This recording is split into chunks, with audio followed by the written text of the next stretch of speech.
किरड़ जो वण इल्म निबातात में केपारस डेसुडुआ अंग्रेज़ी में केपारस डेसुडुआ चवंदा आहिनि।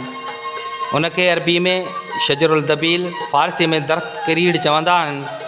हिंदी ऐं सिंधी में उनखे किरड़ सॾियो वेंदो आहे।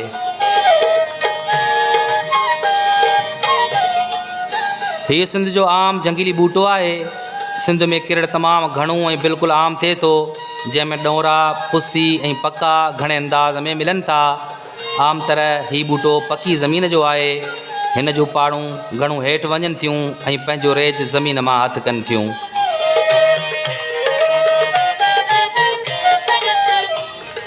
थर जी ज़मीन वारियासी आहे, तंहिं करे के किरड़ किथे किथे पकेरड़ी ज़मीन ते थियनि।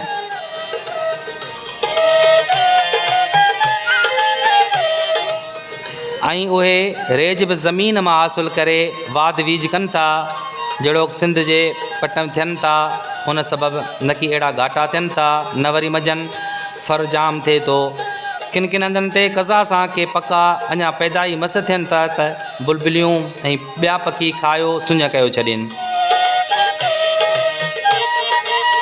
ऐं उहे पका माण्हुनि खे मुश्किल के नसीब थियनि था। किरड़ जा बूटा अक्सर तराइनि जे आस पास थींदा आहिनि। जिते ज़मीन ॾाढी हूंदी आहे, उन में तराइनि सबबि रेज बि हूंदो आहे।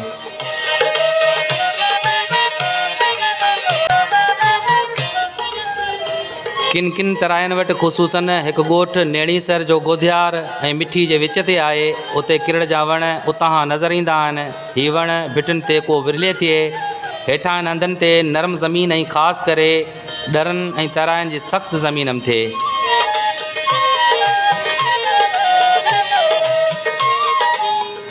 महिराणी, सामरोटी ऐं छाछरे शहर खां ओलह तरफ़ घणो उभिरे, खावड़ ऐं कंठीअ में कोन थिए। सख़्तु ज़मीन ते यके थुड़ सां बि थिए ऐं नरम ज़मीन ते हिकु ई हंधि घणनि शाख़ुनि जे गॾो भरण सां घाटा वेड़ा ठाहे बीहे। हिन जे टारियुनि मां घणियूं टारियूं फुटनि ऐं अहिड़ी तरह वधंदो वेंदो आहे।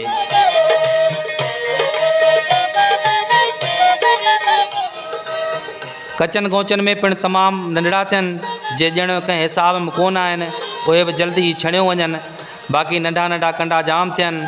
उनखे घणे पाणी जी ज़रूरत आहे, तंहिं करे तराइनि जे भरिसां थुल्हे थुड़ सां वॾा ऐं डिघा वण थींदा आहिनि। बाक़ी ज़मीन जिते पाणी घटि आहे, उते रवाजी तरह थियनि। ऊन्हारे जो उन में पहिरियां ई पुसी थिए। जंहिंखे ॿाटी बि चवनि, मारू माण्हू उन जी भाॼी कनि। पोइ उन मां कचा सावा फल थियनि, जिन खे केरिया चवनि। उन्हनि खे चूंडे भाॼी ऐं आचार करे कमु आणीनि।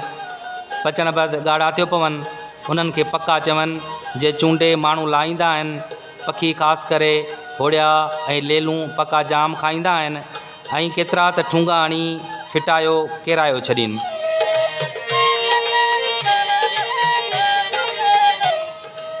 ग़रीब माण्हू पुसी, कचा केरिया ऐं ॾोरा चूंडे आणे शहरनि में विकिरो कंदा आहिनि। उन जी काठी मज़बूत ऐं खारी थींदी आहे, जंहिं करे उॾो ई ऐं उनखे सुरो बि न लॻंदो आहे। उन करे ई किरड़ जी काठी तमामु वॾे कमु अचे थी, जेका जाइनि लाइ पटियूं किरड़ खां पोइ दंग आहिनि। अहिड़ियूं मज़बूत ॿी कंहिं बि काठीअ मां कोन थियनि। चौरनि, लांडियुनि ऐं छननि लाइ खोंटा बिल्कुलु सुठा थियनि। थादल लाइ घोटा, नंढनि मंझंदि जा अकुरा, दरवाज़नि ऐं दरनि जूं ॿाहूं, दरनि जा ॻाटा, आॾिया ऐं ॿियूं बि केतिरियूं शयूं ठहनि थियूं। ऐं लोक ॾाप में पिणु चयो वञे थो त किरड़ जे 100 साल जी काठीअ खे साड़े अंगर करे रखियो वेंदो आहे, जेका इंसानी मुख़्तलिफ़ हॾ भंजणनि जे लाइ कमु ईंदी आहे। सख़्तु सूर हुअण जी सूरत में हुन जो अंगर मखण या पाणीअ सां खाधो वेंदो आहे, जंहिं करे सूर बिल्कुलु छॾे वेंदो आहे।